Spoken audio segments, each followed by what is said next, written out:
You're listening to Catholic Chicago. Ahead, the Archdiocese of Chicago brings you programs about the people, events, and issues that touch our lives. Welcome to Catholic Chicago.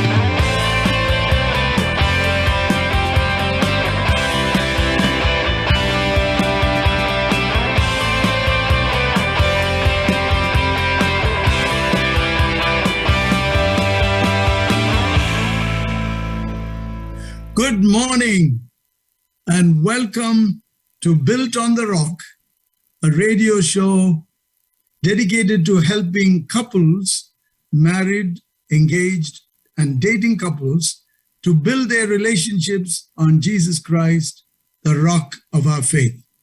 Here I am at my home with my co-host, Sandy Labuvi. Good morning, Sandy. How are you doing? Good morning, Father Bruno. I'm doing very well, thank you. It's nice that the weather is starting to slowly warm up. Hopefully no more setbacks to snow. Well, in Chicago, I don't think you can predict that. You never know what's coming. You've got to be prepared for anything, don't you? I know.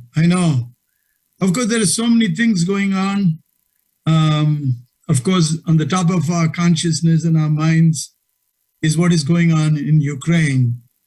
And our hearts go out to those people who are suffering, the men who are defending their land, the women and children who are leaving their homes, people who are being killed and injured. I know the West and the free democracies have rallied together to come to their aid. And just last week, the Holy Father, Pope Francis, really he was moved by this tragedy. And he asked Russia to stop.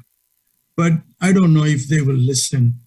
We only can pray to our God because throughout the centuries and the millennia, God has rescued human beings from terrible, terrible wars and calamities.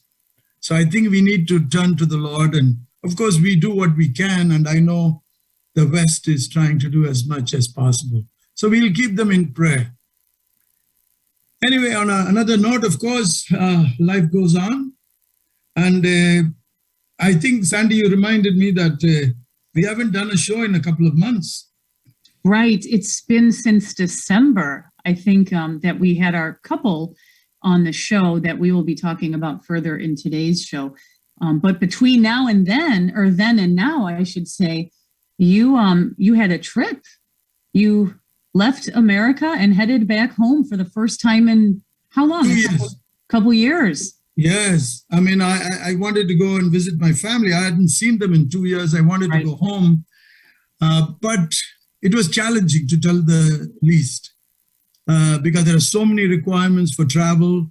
You have to fill out this form and that form. You have to show proof of negative test. And so it was not a very enjoyable trip, but the upside was that I could spend time with my family. I was able to see my brothers and sisters, my nieces and nephews, my family, spend time with them. And I was also able to celebrate the wedding of one of my nephews, which is always very special.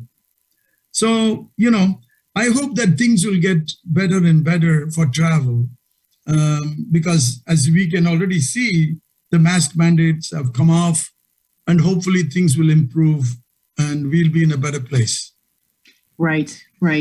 I agree with you. Hopefully by the next time you head home, it will look very different. I hope so. Yes. Well, it's good to have you back, Father Bruno, and it's good to be back on the program today, where we actually would like to review the wisdom, the nuggets, the wonderful insights we gained from our couple, David and Karen Groppel, whom we interviewed last December. What a delight, Father Bruno. Yes. What a delight to have them on the show. I hope they are listening to our unpacking of their wisdom. And if they are, I really hope they hear it when we tell them what a wonderful couple they were to have on the show and how much we appreciate their openness in sharing about their marriage and their family relationship with us for the benefit of our listeners. So by way of review, since it's been a couple months, we always like to catch the listeners up to what exactly it was, who exactly this wonderful couple was that we had on the show. So quickly, David and Karen had met at the University of Illinois, at the Newman Center at the University of Illinois. Right off the bat, Karen was expressing to us what a great place that is to meet, where faith is already the thing you have in common. You already know something about this person you're meeting because you're sharing in that faith community together. So it was a wonderful place for their relationship to have begun, even though it was just a friendship at that time. What really escalated things was so David had moved to Minnesota after graduating, and he knew nobody in Minnesota, and he was starting to make roots for himself there. 3 years later, Karen had gone to Minnesota for an internship, I believe, at the same company where David was working. So they were reunited at that point out in Minnesota now. And David, having just been through the process of trying to reroot yourself where you don't really know anybody, was very kind and welcoming to Karen and invited her to church with him where he played his guitar. And we know Karen has a beautiful voice. So they were able to be involved in music ministry together. And they just grew really close over those next 2 summers.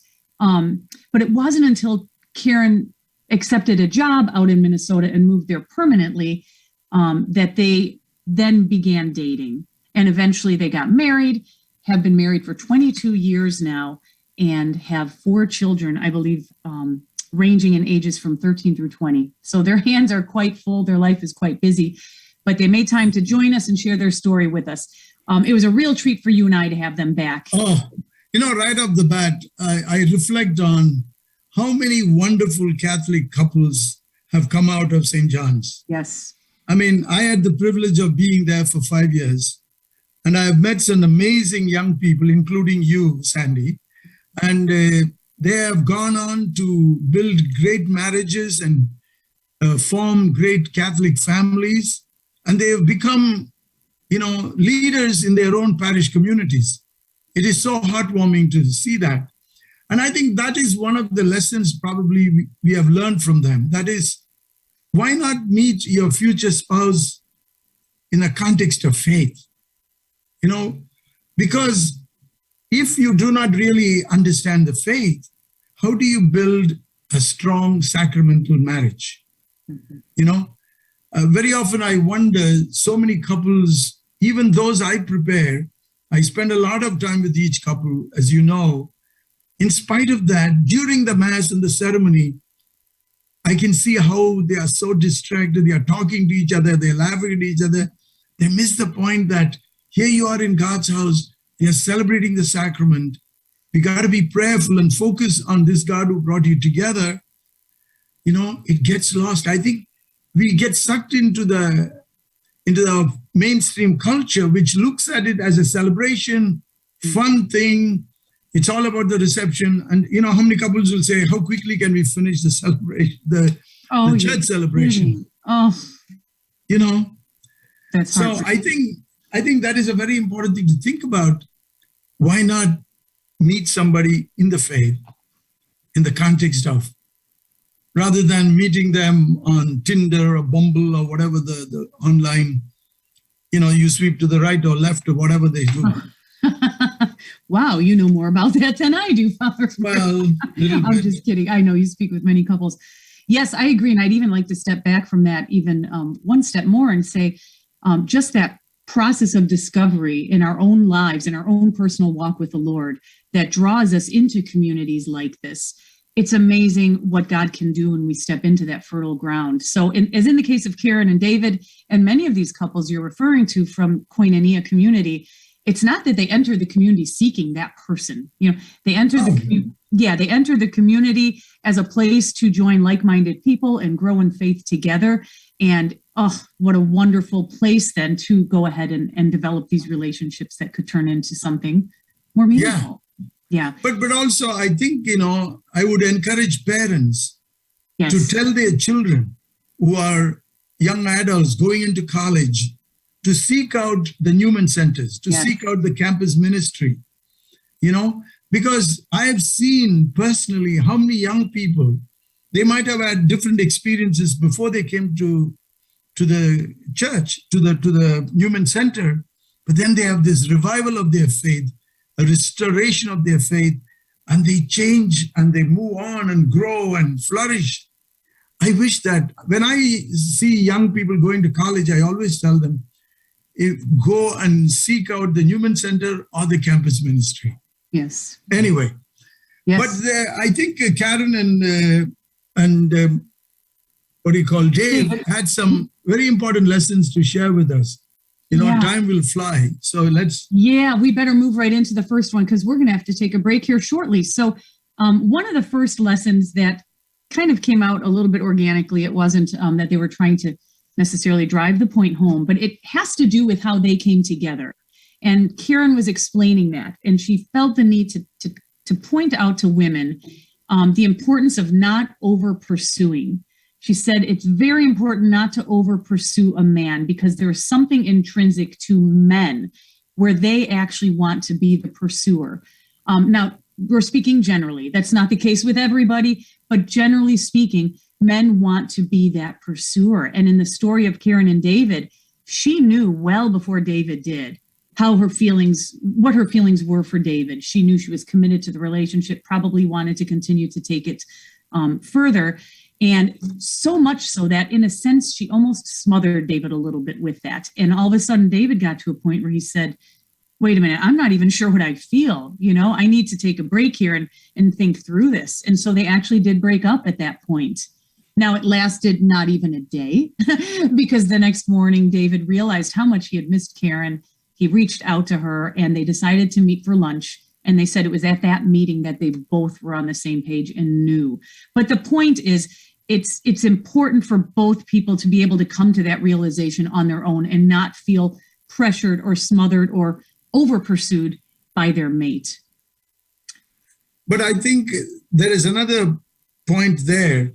When David realized the next day how much he was missing Karen, he came to this realization that I need her in my life.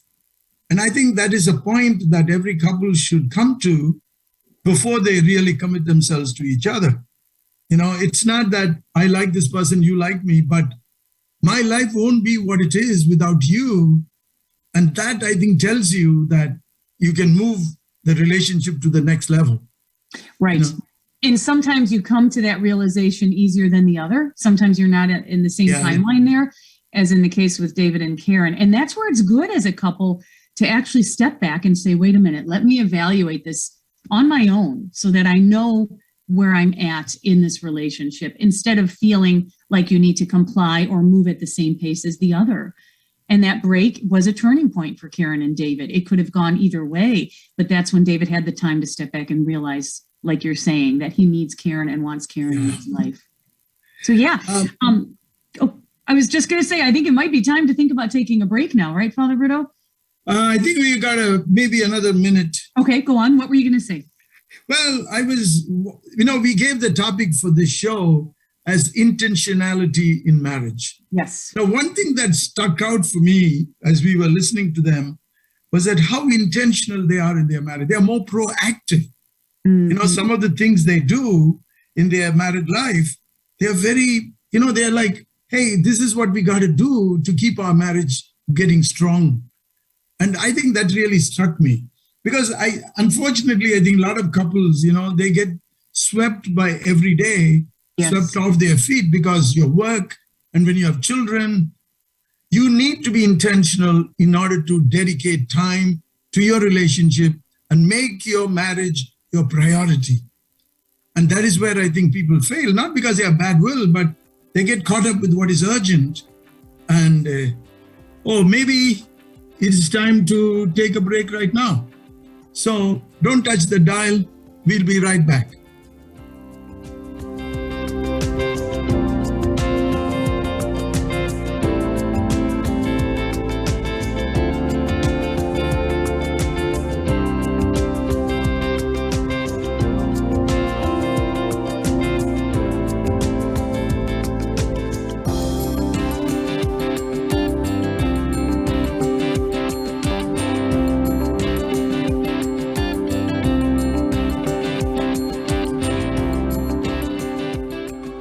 Did you know that Catholic Charities accepts car donations? If you're ready to free up space in your garage and put a stop to all those expenses that go along with owning a car, we will gratefully accept your donation, whether the car is running or not.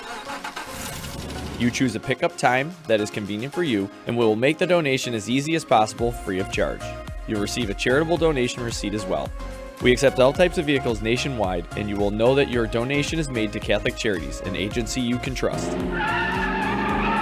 To learn more about donating your car, call 877-786-4483. That's 877-786-4483. Thank you. The cemetery ministry is a core ministry of our Catholic faith tied to the corporal works of mercy. It's comforting to know that our Catholic cemeteries are caring for the remains of our loved ones awaiting the resurrection. There are 44 Archdiocese of Chicago Catholic cemeteries willing to help you in your time of loss. Call 708-449-6100 or visit CatholicCemeteryChicago.org. Catholic Cemeteries, serving the Catholic community since 1837.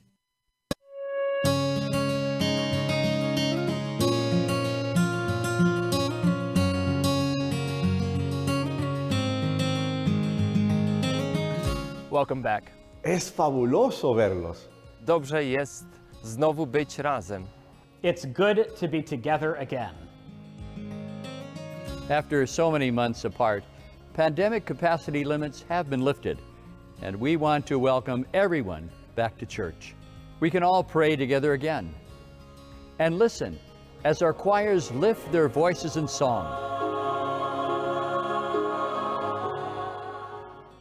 We've been together in spirit. And now, when you are ready, our doors are open wide. Nuestras puertas están abiertas de par en par. Nasze drzwi są otwarte. And we're here to welcome you back to Catholic Mass.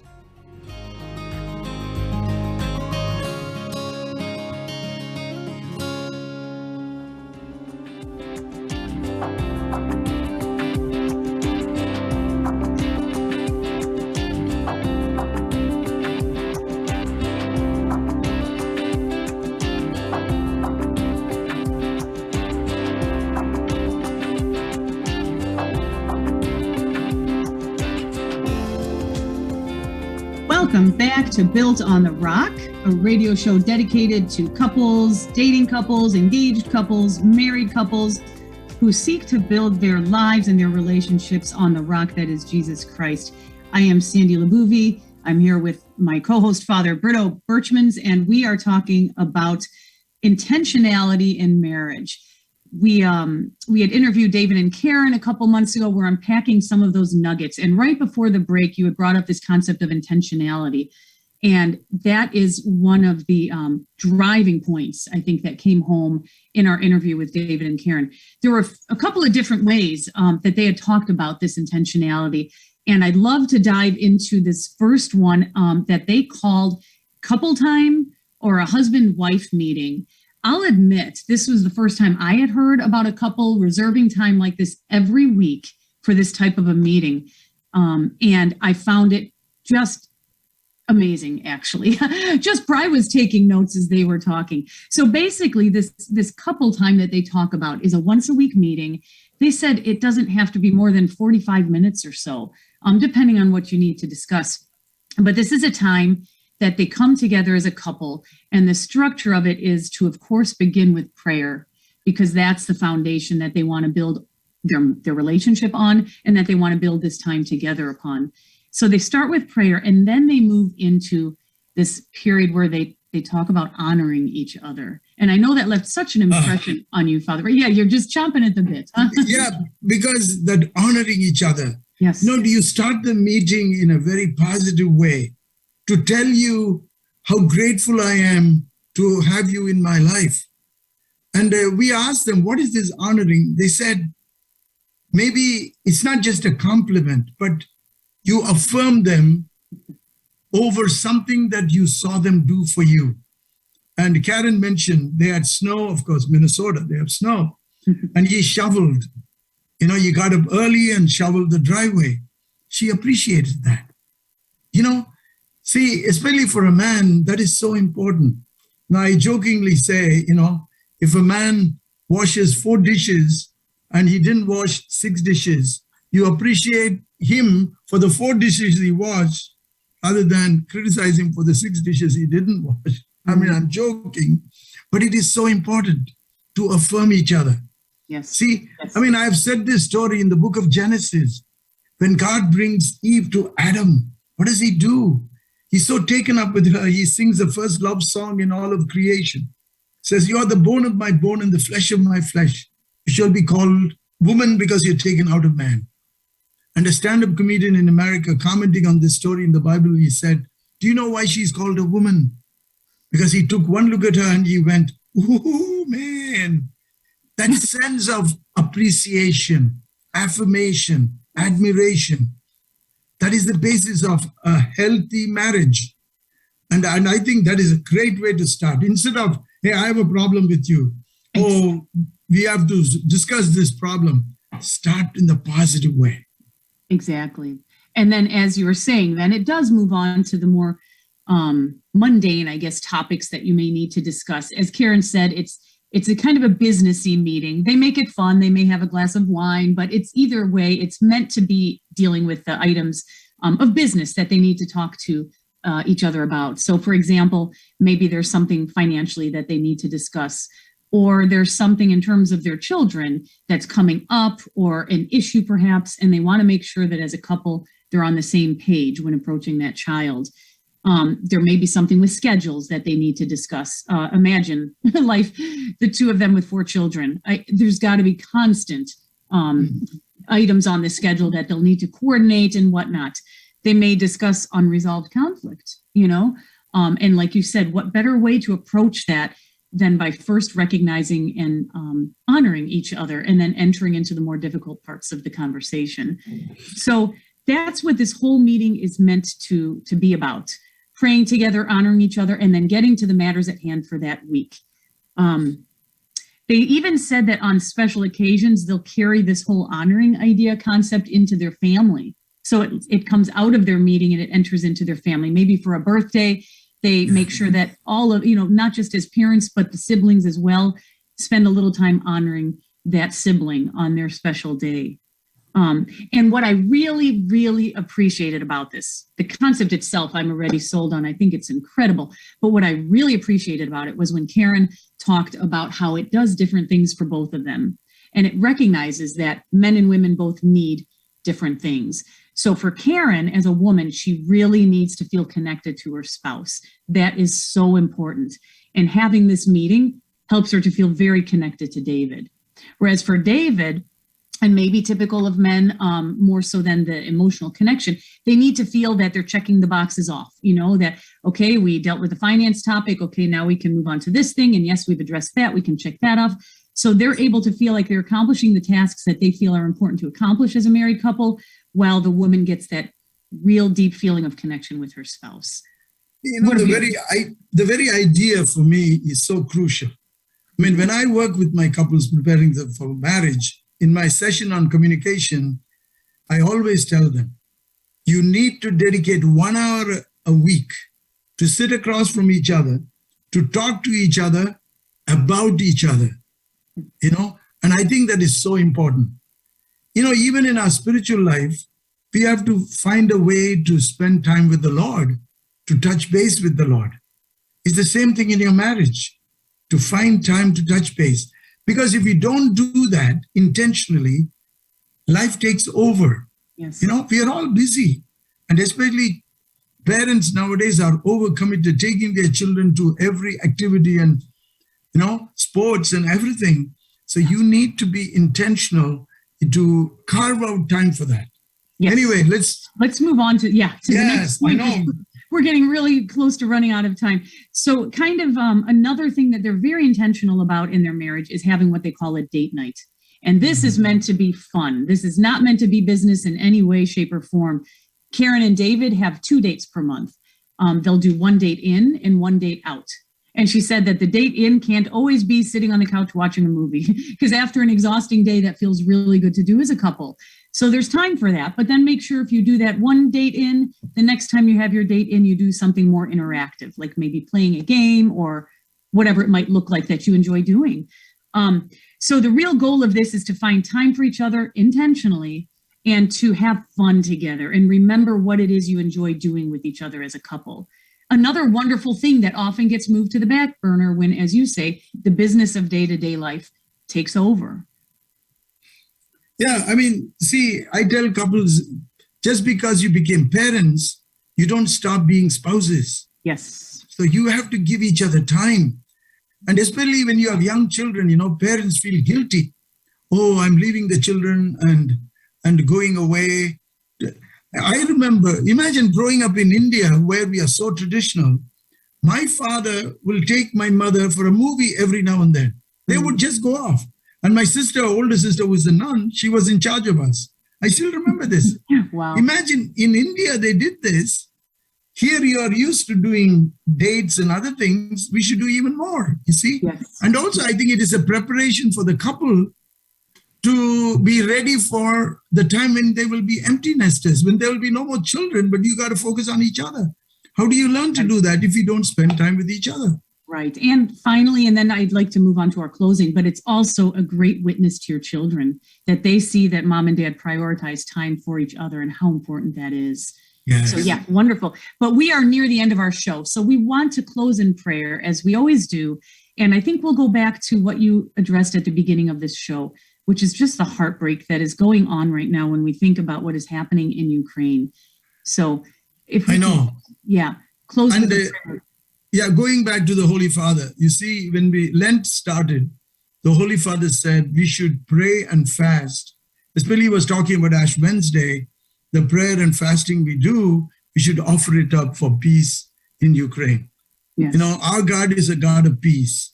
And Paul in his letter to the Ephesians will call Jesus our peace. Yes. So let us conclude then, with what we started, with sending our thoughts and prayers to the people of Ukraine. A prayer for peace in Ukraine. O God, our refuge and our strength, look graciously on our broken world. In your boundless mercy, please come to our aid. Human pride and folly have shattered the peace of Ukraine, a sovereign nation.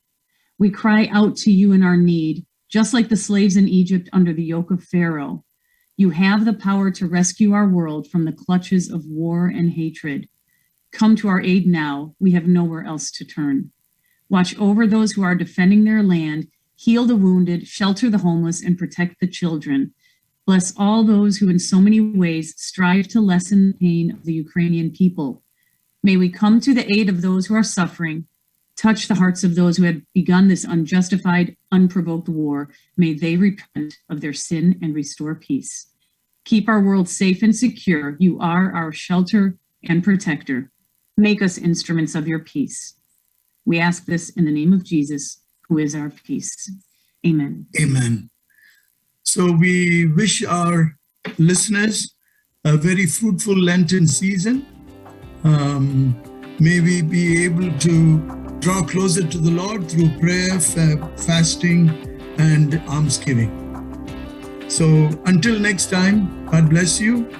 It's always a pleasure to share our time with you. Until the next time.